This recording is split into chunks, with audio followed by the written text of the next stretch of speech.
न जाने कितनी योनियों में, न जाने कितने कर्म किए, न जाने कितने लोकों में भ्रमित हुए, पर कहीं कभी भी वो सुख नहीं मिला जिसकी चाह थी। आह, पर आज जब उसे सुख सिंधु प्रभु के चरणों को धोने का सौभाग्य, स्पर्श करने का सौभाग्य, दर्शन का, तो अति आनंद उमगी अनुरागा। जो अनुराग अत्यंत दुर्लभ है वो उफान में आ गया, आनंद की बाढ़ आ गई। अब प्रभु कुछ देना भी चाहे तो उपासक इस स्थिति को जो प्राप्त हो गया है, भली भांति कामनाओं का त्याग हो जाता है। अर्थात प्रभु के देने पर भी दीयमानम न ग्रहणंति, वो नहीं लेता, नहीं चाहिए, जो चाहिए था आप समझ में आ गया, मिल गया, वो स्थान मिल गया। अब कछुनाथ न चाहिए। औरों की तो बात क्या, वो अपने आराध्य देव से भी कोई चाह नहीं करता। क्या महामहिम स्थिति है ये। भली भांति कामनाओं का त्याग कर देता है। ये भ्रम जो हमारे अंदर बैठा हुआ है भोग और ऐश्वर्य का, हम देखते हैं अगर आप पूर्ण एकाग्रता पूर्वक सत्संग और आज्ञा का पालन करें तो आपकी वृत्ति बदलती चली जाती है। और जहां उसे कुसंग हुआ तो इतनी जल्दी नीचे उतर जाती है वृत्ति कि जैसे पानी चढ़ाने में समय लगता है, छोड़ दो तो बहने में समय नहीं लगता। लगता कितना जोर है कुसंग में। अच्छा, उसको पता नहीं चलता कि मैं कुसंग से प्रभावित होकर के भगवत मार्ग से दूर हो रहा हूं, लेकिन जो विवेक दृष्टि रखने वाले जन वो देख लेते हैं, फंस गया। ये जब तक भोगों का महत्व और ऐश्वर्य का महत्व रहेगा, कई बार सत्संग में कहा है, कदम आगे बढ़ाने के पहले पीछे का जो मार्ग है उसको नष्ट कर दो। अगर पीछे लौटने की बात रहेगी तो आपके कदम आगे नहीं बढ़ पाएंगे, लौट जाओगे पीछे। पर कौन मानता है? अगर भगवत प्रेम प्राप्त करना है तो पीछे का मार्ग बंद कर दो। तुम्हारे लिए कोई ठौर नहीं होनी चाहिए, तुम्हारे लिए कोई और नहीं होना चाहिए। अब आप सह जाओगे। अब जब आपके ऊपर माया का प्रतिकूल प्रकोप होगा तो आप मुस्कुरा के सह जाओगे कि कोई ठौर नहीं, अब कोई और नहीं। अगर कोई ठौर है थोड़ी भी तो आपके कदम लड़खड़ा जाएंगे और पीछे चले जाओगे।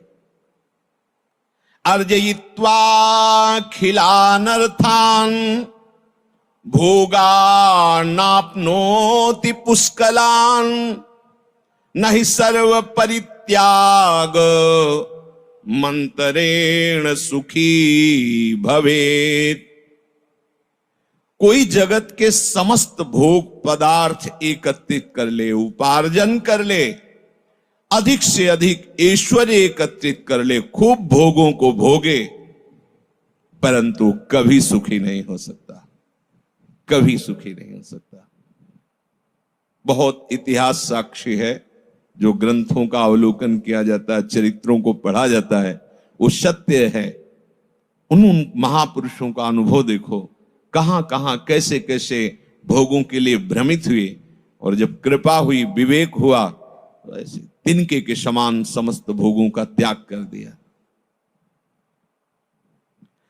कह रहे हैं अगर सुखी होना है तो त्याग करना होगा, भोग नहीं। सर्व परित्याग मंतरेण सुखी भवेत। सर्वस्व त्याग के बाद ही परमात्मा सुख का अनुभव होता है।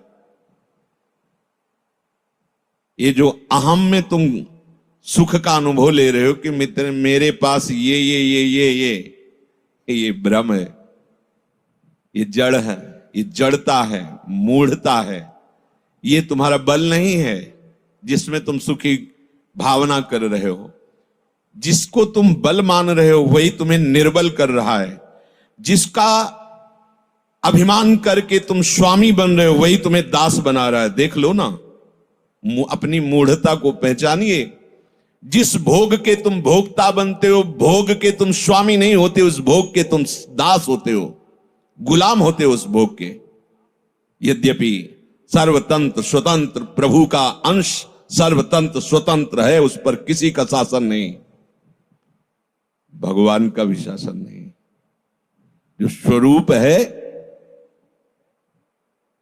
किसी का शासन नहीं, क्योंकि जो पूर्ण होता है उसमें किसी का शासन नहीं होता। जो आत्मा है, जो अपना स्वरूप है, वो पूर्ण है, कोई शासन किसी का नहीं। तभी तो नैनम छिन्नन्ति शस्त्राणि नैनम दहति पावकः न चैनम क्लेदयन्त्यापो न शोष्यति मारुता। ये अजर अमर दुख रहित अशोष्य अक्लेद्य अदा है, किसका शासन? क्यों? क्योंकि वो भगवत स्वरूप ही है, जो अपना स्वरूप है।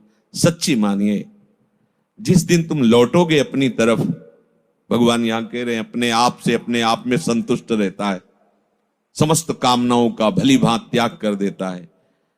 आप जब अपने घर में लौटोगे ना, तो आप देखोगे इतना आनंद समुद्र है कि बाहर जाने की जरूरत ही नहीं। अपना घर अपना स्वरूप है। ये देह, ये संसार, ये सुख का बनावटी स्वरूप है, इसमें दुख ही दुख है। दुखालयम अशाश्वतम। पर अज्ञान के कारण हम इधर ही सुख चाहते हैं।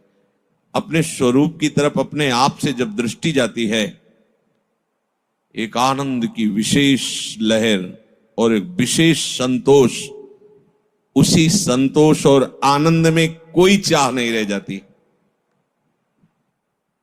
अब उसी स्वरूप को, जिसको वर्णन नहीं किया जा सकता, उसका वर्णन किया गया है।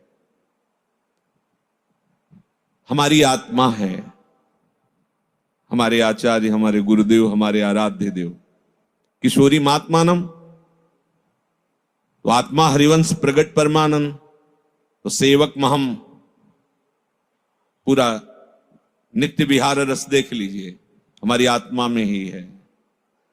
सेवक महम, तो सेवक जी कह रहे आत्मा हरिवंश, तो हरिवंश चंद्र जी कह रहे किशोरी महात्मानम किम सुकुमारी नुकले।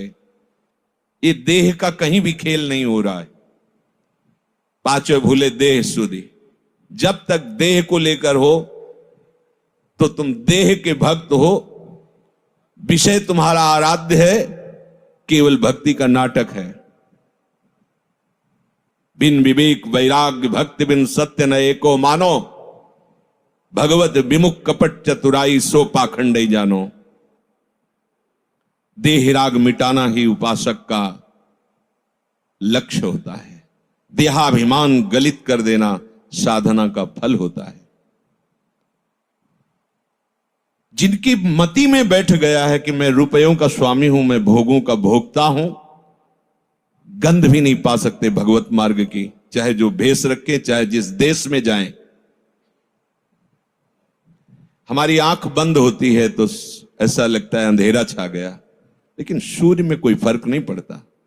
आंख खुली तो लगा सूर्य प्रकाशित हो गए। तो तुम्हारे आंख बंद करने और खोलने से सूर्य में कोई फर्क नहीं था, केवल तुम में फर्क था। ऐसे तुम्हारी अज्ञान की दशा में तुम्हारे स्वरूप में कोई फर्क नहीं पड़ता। ज्ञान की दशा में स्वरूप में कोई फर्क नहीं पड़ता। बस आंख मीचना और आंख खोलना जैसा है। लौटिए, अपने देश की तरफ लौटिए। यदि महामोद परम सुख चाहते हो, लौटिए, मान जाइए। ये जो आपको बहकाया जा रहा है, भोगों को दिखाकर, ऐश्वर्य को दिखाकर, कोई और नहीं, आपका मन और बुद्धि ही आपको बहकावे में डाल रही। तो शास्त्र कह रहा है, अर्जयित्वा अखिलान अर्थान भोगा नापनोति पुष्कलान। पुष्कल माने बहुत मात्रा में। खूब कमा लो रुपए पैसे भोग सामग्री, खूब भोग लो, लेकिन कभी सुखी नहीं हो सकते। क्यों? बोले सर्व परित्याग मंत्रेण सुखी भवेत। क्योंकि सुख तो होता है सर्व परित्याग से।